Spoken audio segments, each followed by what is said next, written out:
You're listening to the Bear in Mind podcast, episode number 83. A podcast uncovering identity, color, and love, where driving yourself crazy is totally sane and curable. Now your host, T. Bias. Before I talk about the topic for this episode on anger, I wanted to make a small little announcement that I'm going to be shifting the focus of this podcast, and I'm going to have it be a little bit more narrow. So this podcast has been about feeling better in 10 minutes, in roughly 10 minutes. And it's still going to be about feeling better, but how is what I'm going to focus on, the how, and I'm going to narrow down more about the how, because I've talked a lot about general modern mental health issues. And I think when I look at how I have started to feel better in my life, there has been one very specific way I've done that, and that has been about managing anger. Now, I wouldn't say I actually manage anger. I would actually say that I don't feel angry as much. I still feel angry, and when I do, it's very short-lived and there's always a solution. And I've learned to do that over so many years. And it's actually the one subject area that I've read so much about. I've read about emotions in general and a lot about anger and violence and physical violence. And so I wanted to create a little bit more focus on how you can feel better through the mechanism of actually reducing the anger that you feel in your life and all the derivatives of it, whether that's frustration, irritation, all of those kind of negative emotions, is that actually that is what makes you feel better. It is handling your negative emotions, and you will feel those positive emotions. It isn't about trying to go out there and get positive emotions like happiness and the phrase, the pursuit of happiness, when actually it is really about dealing with our negative emotions to obtain all of those positive emotions that we want in our life. Having fun, feeling happy, feeling joyous, contentment, gratitude. And so we're going to jump in to anger and why it feels good. And that sounds a little crazy. Like, how can anger feel good? Because when you really think about it, when you feel frustrated or you're irritated with somebody, it doesn't feel good. And what feels good to us is our reaction to anger. And a lot of times when we're angry, we might yell at somebody, or we might go on a social media and write a nasty comment about something we disagree with. That's coming from some form of anger. And when we take action, when we're feeling that emotion of anger and we take action, it feels good. It feels good, at least in the moment, to yell, to write a nasty comment, to hit somebody. And it was in the film, I believe it was The Imitation Game, where the main character, Benedict Cumberbatch, I believe the actor, he was playing the main character, and he says to somebody that hits him, he answers the question, why do people hit? And he says, because it feels good. It feels good right in that split-second moment to do those things that we later on regret. And so when we can look at anger from this perspective, we can see that it's related to a lot of kind of instant gratification, pleasure things that we do in our life. So when we have desire for an unwanted food, like chocolate, we want it in the moment, we eat it, we get a dopamine hit, and it feels really good in that moment, and then later we regret it. Or we get a dopamine hit from drinking alcohol, and it speeds up a reaction in us. It's a very intense reaction, and it feels good in that moment. And then later on, we have the hangover. Or later on, from eating too much chocolate, we have the weight gain.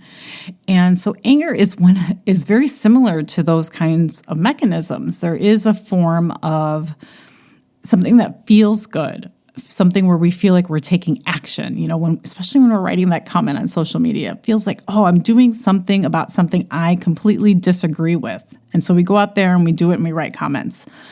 And sometimes not not respectful comments to people that we don't even know.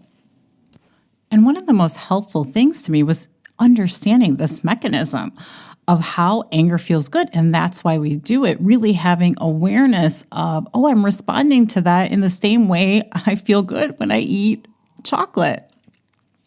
And also in the same way that if you eat a lot of chocolate, you don't really feel good afterwards.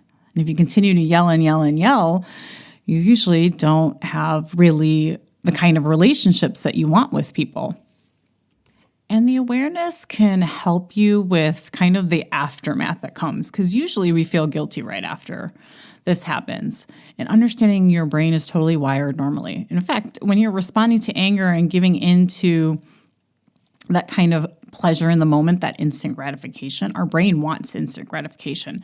Instant gratification that's why it's so prevalent in a lot of us when we do a lot of things, is because instant gratification is tied to our survival. So you have a normal functioning brain.